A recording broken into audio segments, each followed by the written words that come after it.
Kia ora Star Wars fans, welcome to Middle-Aged Kiwi Man collecting Star Wars figures. In this video I want to have a look at a figure that's been out for a little while now, but I haven't got around to opening it yet, and it's the Vintage Collection Bib Fortuna VC224, and also want to compare him to some of the other modern Bib Fortunas that we've had in the line. So here's Bib Fortuna on the Vintage Collection card. Wonderful classic card back image. Return the Jedi logo.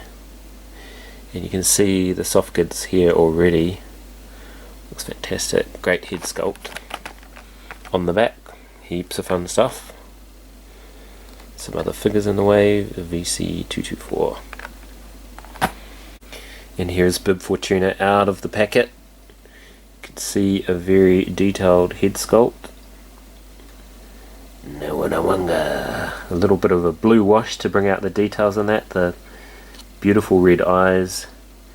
You see his teeth there, and what they call the leku look amazing. He obviously comes with some really good soft goods. He's got this pleated robe, which looks really good.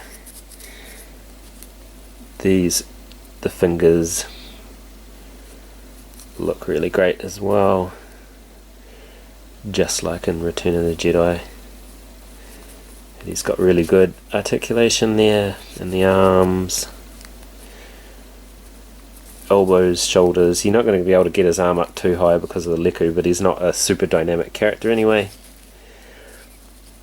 Bit of plastic on there, and then apparently under here he has the same legs as Lando, which is cool. So he's got those boots. You don't see them, so they're all one colour. He does have the, the hip articulation, but with the skirt on, it's not going to go too far, but I'm sure you can get him into some sweet disco moves. And he also, his foot easily fits on a figure stand, which is great. The peg holes are nice and deep, which I appreciate. Okay, just a quick comparison with all the modern Bib Fortunas. So we've got on the left, we've got Power of the Force 2, which came out in the about 96, 97, somewhere like that, and then you've got the Saga one. I picked that up not that long ago. I had that Power of the Force 2 one in my display for a long time, and then the Vintage Collection, and that one just is the best by a million miles, and it's definitive. So Power of the Force 2, you can see the head sculpt is not as good. It's got the leku, which is pretty cool, but his head is so much fatter than that one, but without the detail. But anyway, it is of its time. All plastic cape, and this is a real pain. This one does not stand up if you don't have a stand.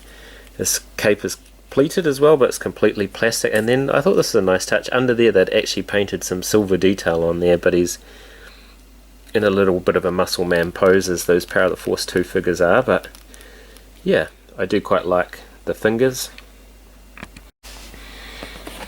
Here's the Saga one. This one's actually really cool, like pretty detailed face, and the face colouring is closer to the Vintage Collection. I think lots of people didn't like that look.